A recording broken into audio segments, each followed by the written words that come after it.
You will hear a number of different recordings, and you will have to answer questions on what you hear. There will be time for you to read the instructions and questions, and you will have a chance to check your work. All the recordings will be played once only. The test is in 4 sections. At the end of the test, you will be given 10 minutes to transfer your answers to an answer sheet. Now, turn to Section 1. Section 1. You will hear a conversation between a rental agent, whose name is Chase, and Brooke, who is looking for accommodation. First, you have some time to look at questions 1 to 4.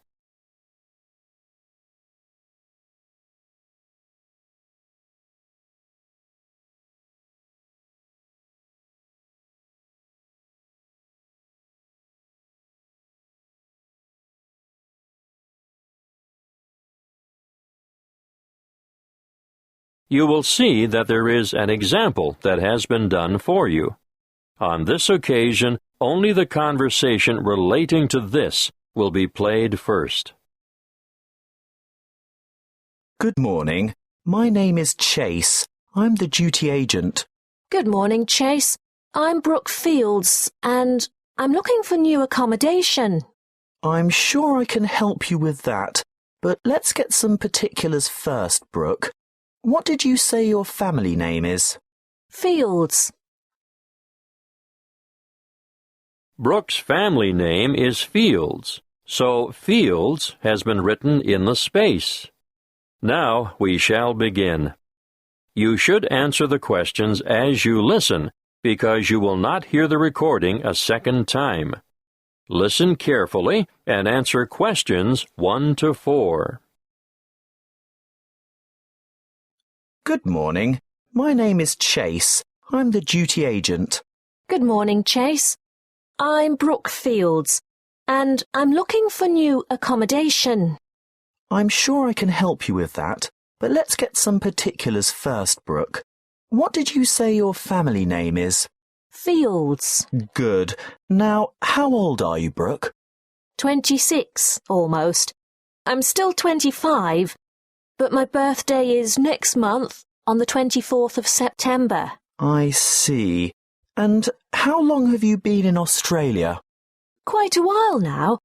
I came 3 years ago and spent 18 months in Melbourne at first. How long have you been in Brisbane? A year. But... Oh yes, I forgot to say, I was in Adelaide for 6 months, but the weather was too cold in winter, and I didn't like it there. You'll like it here, then? Oh yes, I do. Now, what's your current address? Unit 4, 5 Trade Winds Crescent. But I'm only there for 3 more weeks. I've given notice already. I'm going to have to move quickly to find you something soon. What's the postcode for Trade Winds Crescent? 5217. Thank you. This unit you're renting now, is it 1, 2, or 3 bedrooms? 2 bedrooms and 1 bathroom. And are you looking for something similar in a unit or an apartment? Yes, 2 bedrooms will suit me just fine. But I often have family or other visitors come to stay, so I'd like an extra bathroom. I can understand that. Look, I've just listed an apartment with 2 bathrooms that might suit you.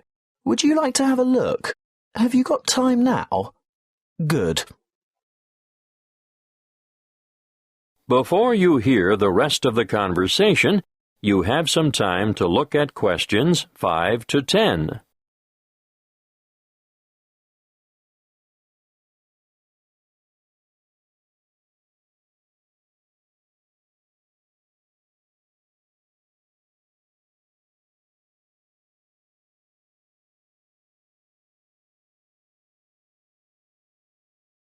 Now listen and answer questions 5 to 10. Well, here we are. What do you think? It's nice, but I wonder whether it gets too hot and stuffy in summer without air conditioning. I shouldn't think so. Did you notice the ceiling fans in all the rooms? Yes, but will I be able to have the windows open? There are no insect screens. Ah, well, there's a reason for that. Insects aren't a problem here. You may not get the sea breezes in this area, but there are other benefits. What do you think of the kitchen? Pretty good, really. It might not be very big, but it has a fresh, up-to-date feel and modern appliances. I just love this cute little pantry too. The landlord has recently done all the floors. Do you like the carpet in the bedrooms? Oh, yes, I do. A good neutral colour. I especially like the living room. The polished timber floors are lovely. The bathroom tiles aren't new, though, are they? No, but any cracked tiles have been replaced, and they've all been professionally polished. Anyway, I'm glad you like the apartment. I think I know why. The owner is an interior decorator. Oh, that explains it. But there's just one problem, though. What's that? The rent is $300 a week. That's a bit more than I have been paying. Well, this is a better area than where you've been living, and the apartment is beautifully appointed. Yes, but $280 is my budget, really. And how am I going to raise 4 weeks' rent for the bond? That's $1,200. Well, that could be negotiable. I'll talk to the landlord and see how he feels. He might consider taking 3 weeks instead. By the way, could you sign a long-term lease? No worries. I've just started a new job in the city, so I'll be around for quite a few years, I hope. Well, that's great. Is your salary direct credited to your bank account? Yes, of course. So it won't be a problem to set up the same system for regular rental payments? I suppose. But I paid my last landlord by cheque or sometimes cash. Well, our agency only accepts electronic methods of payment. It's more secure and it keeps the bookwork nice and tidy. Yes, I see. Well, think it over, but you'll have to be quick. A property like this will be snapped up in no time. Oh, one more thing. It's a bit unusual in this day and age where tenants are expected to cover all the utility bills, like power, telephone and internet, but for some reason the water is bulk billed to the whole apartment block, so the charge for that is included in the rent. Well, that's a bonus, I guess. That is the end of Section 1. You now have half a minute to check your answers.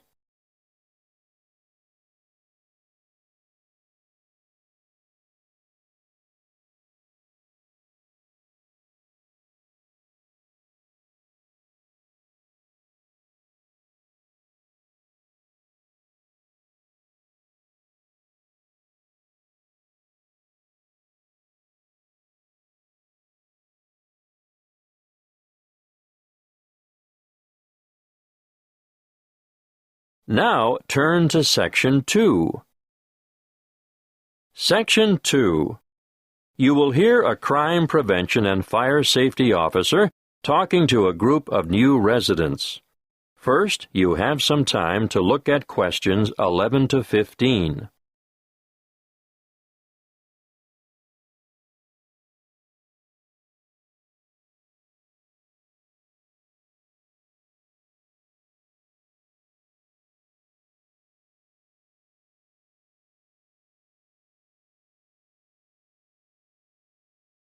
Listen carefully and answer questions 11 to 15. Good evening. Last week, Mr. Jenkins spoke to you about home security. My name is Malcolm Fletcher, and tonight I'm going to talk about personal safety when driving and fire safety in the home. Of course, we shouldn't go around perpetually frightened of all the bad things that might happen to us, but there are some sensible precautions that we should all take to avoid getting hurt. You probably know already that a great number of serious assaults occur in the vicinity of motor vehicles. You should always be alert when walking to your car and check the rear seat of your car before getting in. This is especially important in isolated parking areas or the far corners of major shopping complexes. Now, once inside your car, get into the habit of locking the doors. Always keep the windows up and the doors locked, especially if you're travelling alone. If at all possible, steer clear of isolated roads after dark. Even with all the high-tech communication devices we have today, many serious crimes are committed on lonely back roads. Make sure your vehicle is mechanically sound, and ensure you have adequate fuel in the tank at all times. If your vehicle does break down in a lonely spot, lift the bonnet and then lock yourself inside the car and call for help on your mobile phone. Never, under any circumstances, leave your vehicle and go with a stranger to seek help. It is better to wait for the police or some other emergency vehicle to stop and offer assistance. Of course, you should never pick up a hitchhiker. Some of the most serious crimes committed in this country have been a direct result of this foolish practice. If you think you're being followed by someone in another vehicle, ideally you should drive to the nearest police station. But if there isn't one within easy reach, drive to the nearest open service station or shop, or the nearest occupied house. Now, we are lucky enough to have a police station in this area. Do any of you know where it is? Look at this map on the screen, and I'll show you how to get to it from the community centre where you are now. Then, when you get home, you can work out how to get there from other directions. From the community centre, go along Bayview Street toward Maiden Avenue. At the roundabout, take the second exit onto Lee Street. Go past the medical clinic, and at the next roundabout, take the first exit onto Moore Street. You should continue on Moore Street until you have passed the little block of shops on the left and the church on the right. Stay on Moore Street until you go over the bridge, and then turn right into Canal Street. You'll find the police station on the corner of Canal Street and Cockleshell Court. Before you hear the rest of the talk, you have some time to look at questions 16 to 20.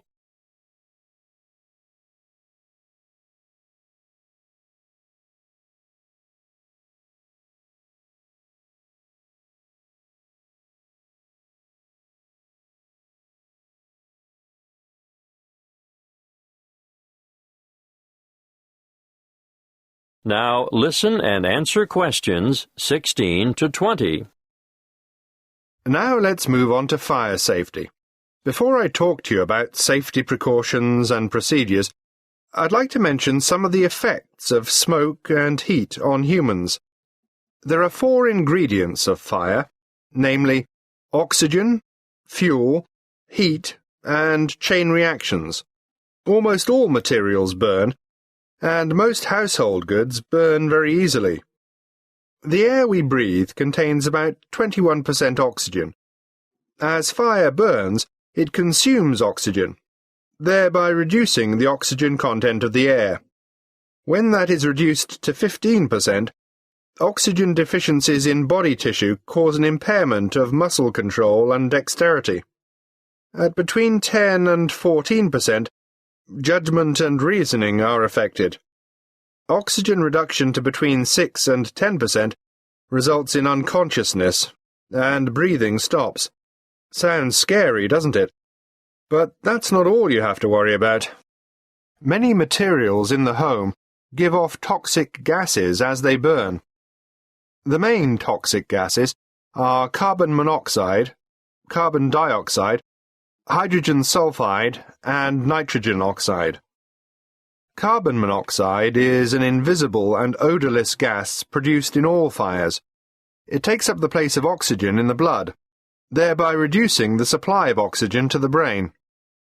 The effect of carbon dioxide is to increase the heart rate and stimulate the rate of breathing, causing an increase in the intake of other toxic gases, which contributes to, amongst other symptoms, serious oxygen deprivation.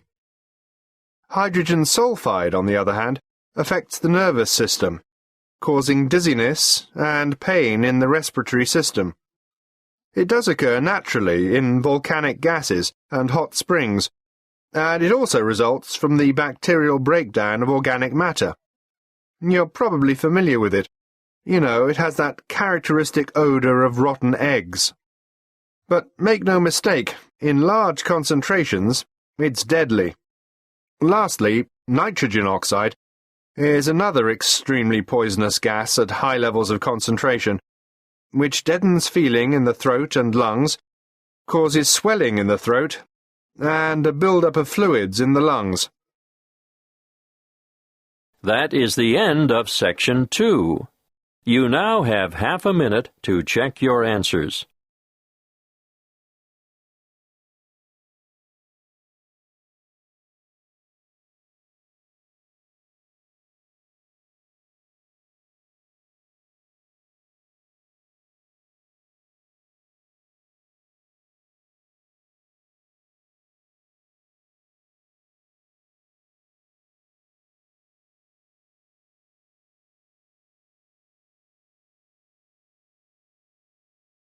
Now turn to Section 3. Section 3. You will hear a conversation between a thesis supervisor and a student who is preparing for postgraduate study. First, you have some time to look at questions 21 to 27.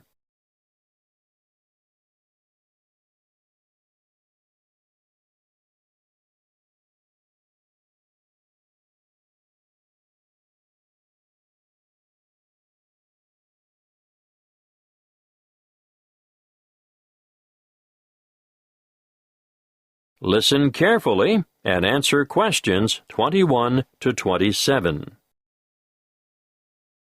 Good morning, Archie. I'm glad you came to see me. Good morning, Dr. Newell. I made an appointment as soon as I got your message. I'll get straight to the point, Archie. It's about your research proposal. It's not even set out correctly. I understand that you haven't done the unit on research and academic inquiry yet, but nevertheless. I must admit, Dr. Newell, I was in a bit of a muddle about just how to approach the whole thing. Well, start a new page in your notebook and listen carefully. I'll run through it with you briefly. I'd really appreciate that. Right. Well, for a start, where's your title? I don't think we can consider all this rambling at the top of the page. A convincing title. It should be descriptive but concise. You can even omit the preamble and investigation of. Okay, a clear and compelling title. Well, let's move on to the abstract. Yeah, I'm not really sure I know what that is. It's the aim of your investigation. Yours is only a relatively short dissertation, but you'll still have to include the research question, the rationale for the research, the methods you'll use, and what you expect the main findings to be. But I don't know what I'll find because I haven't done the research yet. But you must have some idea. Well, yes, but the results could be quite different. That isn't a problem. That's what research is all about. Now, moving on, some people have an introduction and others just combine it with a literature review. In your case, I'd probably suggest you just go with a literature review. This is where I note down the books and articles that are related to my field of study, right? Well, it's a little more than that. You have to evaluate the relevant literature and be able to show how your research fits into a certain area. So I write down the titles of the published material that has a similar theory to mine. Yes, but you should demonstrate how your theory is different from others as well. That's an awful lot of reading. Precisely. What you have at the moment is woefully inadequate. I guess I need to spend my summer vacation in the library. Yes, that's not a bad idea. But let's move on, shall we? There's more? Yes, your next section should be methodology. I know that means methods, but I'm a bit stuck here. This is your work plan. This is where you summarize your data collection process. Like who will take part? Yes, your participants, how you'll get your samples, and most importantly, how you will measure your samples. So that unit on validity and reliability will finally come in useful. Yes, but you'll also have to consider how you'll plan to proceed. Got that. Then what? Discussion is the next heading. What do I discuss? Potential outcomes. You must be able to show what significance your findings will have and how you plan to use them. Also, I think I should mention, this is the section where you'll state any limitations or weaknesses that your research might have. There might be a few of those. Well, that's it in a nutshell, really. There are more complex templates for research proposals, but I think this is enough considering the length of your dissertation. Oh, one more thing. Don't forget to include any ethical considerations there might be. Depending on what you have in mind for your participants, you may have to get approval from the ethics committee. I have to get their written consent, don't I? Yes, but you will also explain how you're going to protect their identity. Oh, fine. I think I can handle that. Thanks very much, Dr. Newell. Before you hear the rest of the conversation, you have some time to look at questions 28 to 30.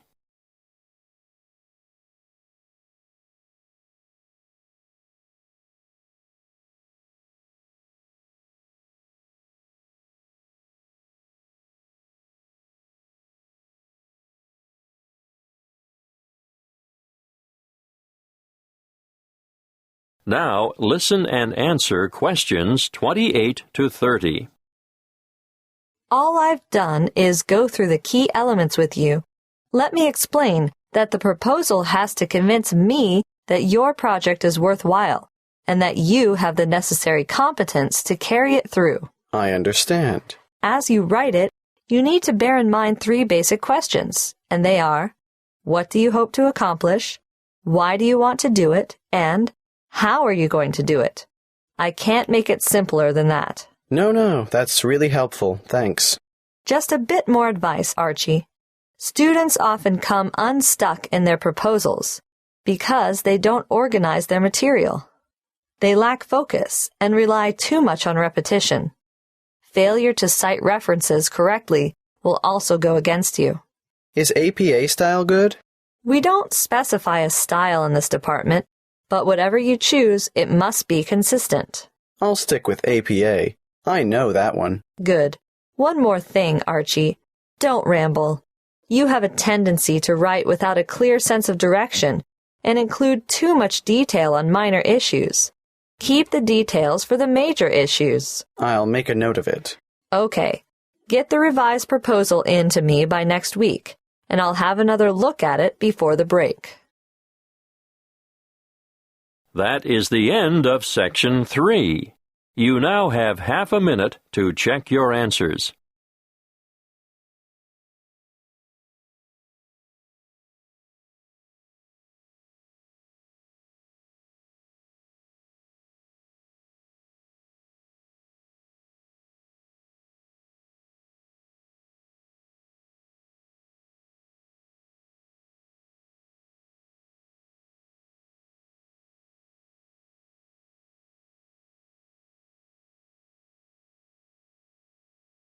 Now, turn to Section 4.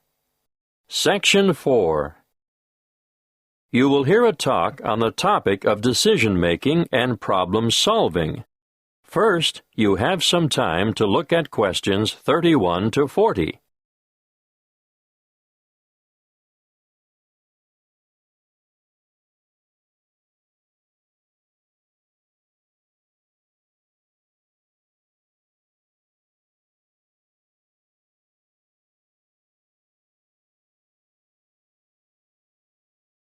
Listen carefully and answer questions 31 to 40. Good morning. Today, as part of your business management course, we're starting a unit on problem-solving skills and decision-making. Let's start with a powerful decision-making technique developed by Edward de Bono in his book, 6 Thinking Hats. which you'll find on your required reading list. The method works by compelling you to move outside your habitual ways of thinking. Often, success in business results from rational, positive thinking. But these approaches, used in combination with quite different ones, will improve the overall quality of your decision-making. Now, each thinking hat has a different colour and represents a different style of thinking. Let's start with the white hat. When you're wearing the white hat, you look at the information you have. You look at historical trends and try to analyse them. And you take account of gaps in your knowledge and try to fill them. On the other hand, if you're wearing the red hat, you listen to your gut reaction and instincts.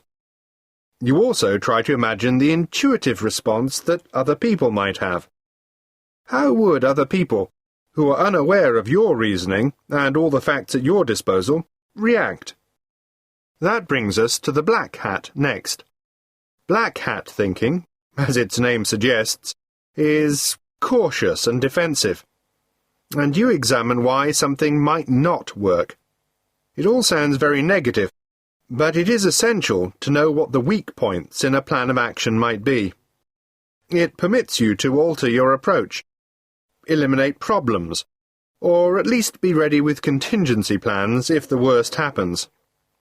After all, it is better to spot the fatal flaw and know the risks before you undertake a new enterprise. The opposite viewpoint, of course, comes with the yellow hat.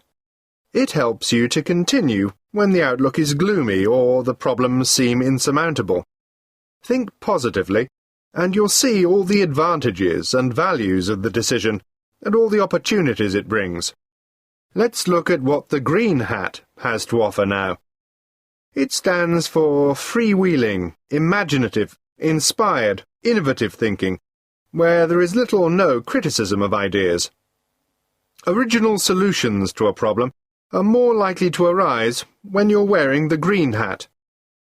Finally, the blue hat. This is the hat that the person chairing the meeting wears. The blue hat is in charge and organises the meeting. He or she can point activities in the direction of other coloured hats when required. For example, if ideas have dried up, the blue hat will suggest more green hat thinking. If there is too much exuberance and enthusiasm for an idea, the blue hat will ask for black hat thinking to ensure that any possible defects have been addressed. Needless to say, you can use 6 thinking hats by yourself, but it really comes into its own when participants with different thinking styles come together to make a sound decision. Now, another useful way to generate radical ideas or creative solutions to a problem is brainstorming. You're all familiar with the term brainstorming, and I'm sure you've all done it from time to time. But even in well-managed groups, sometimes big egos intimidate less confident participants, who in turn may feel pressured to conform, or are inhibited because of their respect for authority. What I would suggest in this case is a system called the stepladder technique. If you follow the flowchart on the board, you'll see there are just 5 basic steps. Firstly, members contribute on an individual level. The task is presented to them. They are given time to think and form their own opinions about how to solve the problem. You do this before you get them together as a group. Secondly, you form a core group of just 2 people and allow them time to discuss the topic of concern. In the third step, a third member is added to the core group, but, and this is most important, that third person presents his or her thoughts before having a chance to hear the proposals that have already been put forward. When all 3 have explained their ideas, then they can consider their options collectively. In step 4, the same process is repeated. A word of advice here. Keep the group small to maximize effectiveness. You can limit the numbers to 4, or add more, but I wouldn't go above 7. not if you want a good quality decision. The last step in the process is to get a final decision, but only after all members have been included and had the opportunity to communicate their ideas. The main benefit of this step-by-step method is to give even the most diffident and quietist people the chance to share their ideas before they can be influenced by others. That is the end of Section 4. You now have half a minute to check your answers.